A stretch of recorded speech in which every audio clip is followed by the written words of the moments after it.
Hello YouTube, welcome to today's YouTube video. In today's video I will explain a little bit about the re-ganking as a jungler and how re-ganking can be super broken and how it can be utilized in solo queue and basically win you games.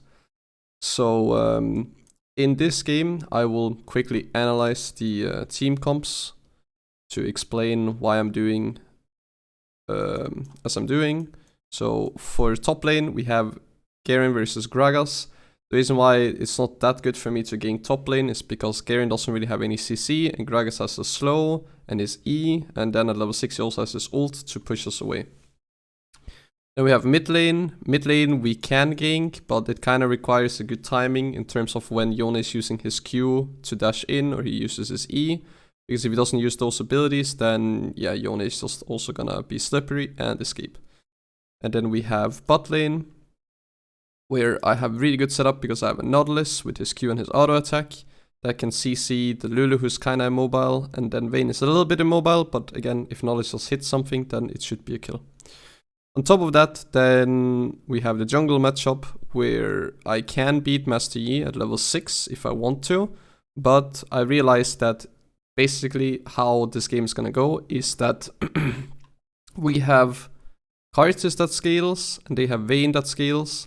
Meaning that if I get my arctis ahead and I put enemy Vayne behind, then the enemy team doesn't really have that good way of carrying the game. Like Yone can carry, Master Yi can carry, but the reason why I don't think Master Yi can carry this one is because we have CC for him, and then there's Yone left, meaning that I would occasionally try and gank mid lane if Yone starts becoming a problem, and otherwise I would just sit bot side. So basically what we start doing is we start on red buff and then we path down. So I'm not gonna show just to make the video faster. Then I'll just explain it here. So I'll do red buff and then I'm skipping my Crux because I'm not playing a 6 camp clearing jungler because it's kind of slow clearing. So I skip the Crux, so I go red, Raptors, and then I do Wolves. And then this kind of depends. After Raptors, if I want to get level 3 really fast, then I'll do the Grump to get level 3 and then I'll gank bot lane if I have to gank immediately. But otherwise, then I will do the Wolves and then Grump and then blue buff and then Scuttlecrab and then I'll gank bot lane. If it's just a full clear and I don't have to gank bot lane instantly. So what ends up happening is I do the red buff, I do the Raptors, I do the Wolves, and then I do the Grump, I hit level 3, and then I skip my blue buff because I take a look at the bot lane wave here, and I see that it's pushing, meaning that what enemy bot lane wants to do here is they want to kill these 3 minions right here before this minion wave down here gets to the lane, so that they can safely recall. So if I can make it down to bot lane into this push before these 3 minions dies, this gank can potentially work. So now you see that all the minions are cleared. So here I'm a little bit too late for this gank. The gank would have been better if I just skipped my Wolves and went to Grump instantly, because then I would be level 3 faster and I could have been on bot lane faster. So then I realized that, oh, my bot lane is actually freezing it by face tanking it. So if they face tank it in this area and hold the wave, then our wave is gonna come up here, meaning that the wave is gonna freeze. So if my bot lane does that, which they will do, you see how they will face tank it a little bit, and now the wave is stuck here. So right here. This means that it's still pushing towards us, meaning that we can just freeze the wave. So why is this good for us? This is good because I'm sitting bot side, and I know that this gank will eventually work, because at some point the enemy bot lane has to walk up to fix the wave to make this wave crash into the tower. And if they don't do that, well, how many minions are they going to lose? They will lose 6 minions on one wave. They'll lose another 6 minions on another wave. Then they'll lose a cannon wave, which is 7 minions. And then they will lose slowly 110, 110, 180 gold. And this is already worth a kill. And I can just keep sitting bot side. So I sit on bot side for a little bit. And I realize, okay, enemy bot lane is playing it a little bit too safe for me to gank. So I type here hold the wave, and they do. But I'm realizing, oh, the Vayne is playing a little bit too much safe, so we cannot get a Nautilus grab on her. So I go ahead and do the Scuttlecrab first. And then instead of doing the blue buff, I see the wave is still in the exact same situation and I'm still bot side. So I'm waiting. I'm waiting for Vayne to step up to try and hit these minions to shove the wave. And as soon as she does that, Nautilus should go in and I should go in and then we kill the Vayne. Which is basically what happens here. You see, she tries to walk up for the minion and we just go all in. The Lulu is not even here, but even if Lulu was here, there's nothing they can do because it's 3v2. And then here, now this is where the return gank comes. So first we did a really good like sitting bot side type of camping. Also this camera above, like here, this is me. This was when I was playing. So yeah, don't get confused about that. Now there are two options. The first option is push the wave and make it crash. And then reset and go gank bot lane again. The second option is freeze the wave and still sit on bot side. So if we can push the wave, we should, because what this does is that it allows us to recall and the wave will bounce back. And then the benefit of this is that we can reset and buy items. The benefits of this is the fact that we can gank instantly, but we cannot recall, so we cannot buy items. So this is the best option if it's possible, and if not, then you should freeze after you kill your opponent, right? So I go ahead and do my blue buff, and then I come back. And why am I going back? Well, it's because my bot side is freezing. So you see how the wave is still in this area, meaning enemy bot lane has to step up really far to hit these minions. So I'm just sitting here. And what you need to realize here is the fact that I'm putting myself intentionally behind because Master Yi can just free farm and he can farm more than me. He can actually also counter jungle me, so as soon as I show here, I should realize, oh, Master Yi can go ahead and take my Crux and my Raptors. But I'm aware of that. He can also go ahead and gank top lane. I'm aware of the fact that Master Yi can do this, but the reason why I'm willingly doing this is because, as I said, the main carries of the game in the late game are going to be Arctis and Vayne. If I can make Arctis get ahead and put Vayne behind, then they have to go for their secondary carry, which would be Yone or Master Yi. And Master Yi we already figured out because we have Nautilus, we have Diana, Garen, we have a lot of CC that can interrupt the Master Yi. He's not a problem. So there's Vayne that we're already setting behind. You'll see that's just 4 CS and we have 21. And then there's Yone. But Yone already got solo killed, which is just good from my mid laner. So yeah, we're still sitting here on bot side. And this wave will soon start to slowly push into the enemy. So right here, what enemy bot lane should do is they should just not walk up here. But Lulu steps up too far, and we focus the Lulu. We kill the Lulu, Nautilus hits a Q, but I already used my E, so I cannot kill the Lulu. So, as I said, the wave will slowly start pushing into the enemy, right? This is what we're seeing now. So what should we do here? Here, we should push the wave, making sure that our wave crashes into the tower, and then we should reset and buy items, and then their wave will bounce back and slowly push into us, meaning that we want to end up on bot side again. So this is why you see I reset, my bot side resets, and I don't go to my top side camps. So normally what junglers will do is they will go top side and then they'll full clear. Then they do 1, 2, 3, 4, and then they'll gank on bot lane at 5. But that's not what I do. And the reason why I don't do it is because I know this bot side gank will eventually happen due to the fact that the wave will bounce back. It will not happen right now, but it will happen within this wave or the next wave. So I'm just waiting for that gank that I know is going to be available coming up soon. Therefore, I do 1 or 2. Well, I can do 1, 2, and then 3, or I can just do one of them and then gank, which is what I do. I do 1 jungle camp and then I gank. So I did the wolves, and then I sit on bot side again. And now you'll see that their wave is slowly pushing, and I'm already here. This is good, because what is going to happen here? There are 4 minions here, 6 minions here, and 6 minions coming. Meaning that the wave is again pushing this way. So, what can Vayne do? She can recall, or back off here, and lose 6 minions, right? So she loses 6, yes. Or she can step up, try and get the 6 CS, but then we go and kill her, because we can just collapse on her. So either way, even if the gank doesn't work in terms of, oh, we get a summoner spell, we get a kill, Vayne still gets put behind because she doesn't get any CS.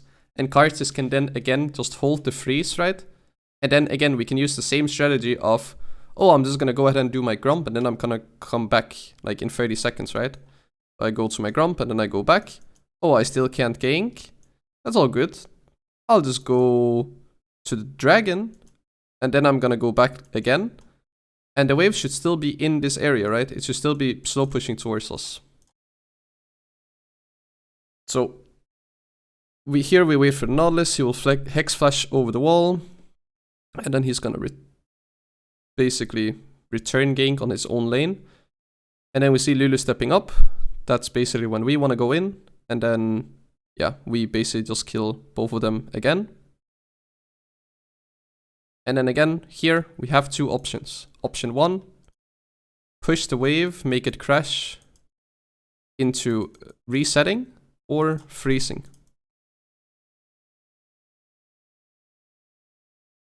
But because we just got 2 kills, we should probably look to do this, which is what is going to happen, but this is again an option. So here, this is actually kind of my bad that I don't help them push after a kill. I thought they could do it all by themselves, but I should just have helped them just to make sure. Because what I end up doing is I end up going for the dragon while my bot side is pushing, and then Masti is gonna go gank. And on paper that should not work, but it's because I misplay by not helping them push, and because bot lane overstays. That means that we end up trading 1 for 1, which is not good. So because of this small misplay of the fact that, oh, my ADC just died, this means that I could go bot side again, but it will be a bit slow play. And instead, what is happening is we're 7 minutes into the game, and there's a Rift Herald that is going to spawn soon. Spawns at 8 minutes. And the Rift Herald is the play that you would typically go for, because I've mentioned this in a different video. It gives 420 gold with 2 platings, so this is what is guaranteed. This is what you will get every single game.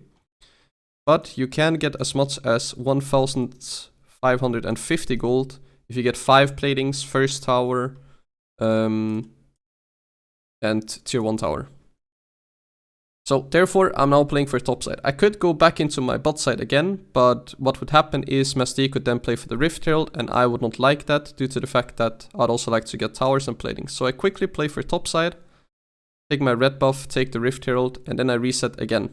So why do I reset? Well, because I want to play for bot side again. I don't want to slowly take all these jungle camps right here and then go and gank after. I want to be in bot lane instantly, as soon as possible. Why? Because we want to put Vayne behind, that's the first thing.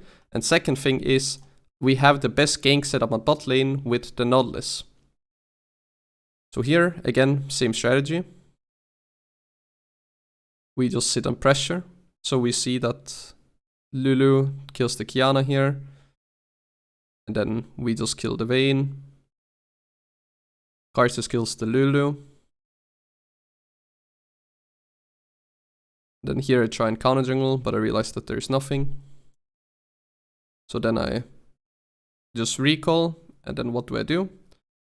Go straight back into bot side again. So I'm not clearing my top side camps, and Masti is playing top side, but that's fine. We don't mind Garen falling behind if we can put Vayne behind.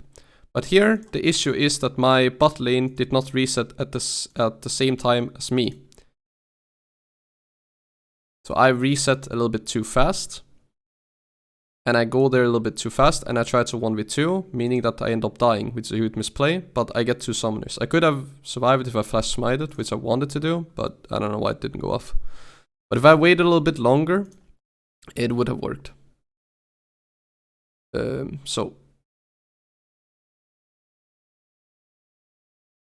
And here I say you have to reset faster. So yeah, if we just synchronized our like our recall timers and go straight back into bot side, then it will work. But yeah, then again,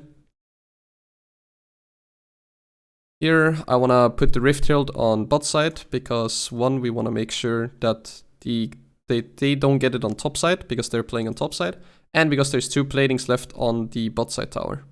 So I put the Herald behind them, and here basically why I'm doing this is because the Rift Herald will dash into the tower and kill it, and then we can just kill them afterwards. That's why I'm going from behind with the Rift Herald, and yeah, they're basically just dead here. So I get an exhaust, then we end up killing both of them here. And we get the tower.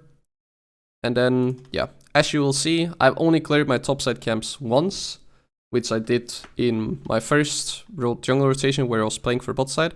And since then, I haven't actually been farming my topside camps.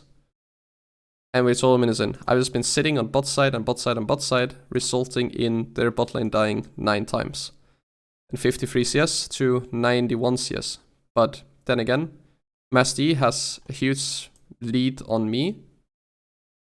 So this is just from CS, right? But I have then the assists and stuff. But he's higher level due to the fact that he just got to power farm. But again, we don't mind that because we got so much gold from first tower. We got it from 9 kills. We have it basically the entire difference between me and Master Yi is the same difference as Vayne and Arctis, but it's actually even more in our favor because we just got first tower, we got the dragon, and we can set up for the next dragon, and we just killed the enemy bot lane again. So here, get another Drake. And basically what ends up happening is that now we're so far behind, or so far ahead, sorry, and enemy team is so far behind. And their only real carry is Master E that we can just lock down really easily, and then Yone. And we end up actually ending the game super fast here. So I'm not going to go through the entire game, but basically what ends up happening is we end the game in 23 minutes. So here I'm basically playing for my bot side instead of playing for myself.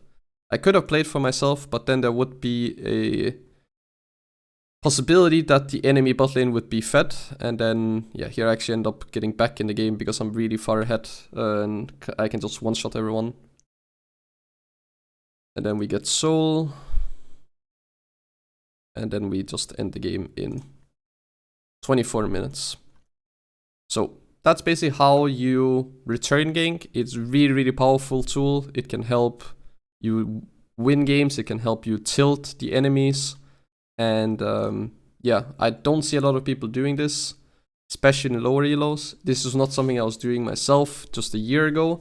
But I recently got called by a challenger jungler, and he basically told me this and taught me how to do it properly. And yeah, I listened to him, and then since then I've been winning quite a few games just from utilizing this strategy. So you cannot do this strategy every single time and every single game, but there are, again, in certain situations where you can do it and where you should do it, and that's where this strategy can just win you the game before laning phase is even over, I would say. But yeah, if you enjoyed this video, remember to leave a like. If you have any suggestions or comments on this strategy, like how to play it, or if you didn't understand it and you want me to explain it a different way, leave in the comment section down below. And otherwise, feel free to subscribe. That will help out my YouTube channel quite a bit. And last but not least, I hope to see you guys in my next YouTube video or on my next live stream on Twitch. So thank you for watching, and see you guys.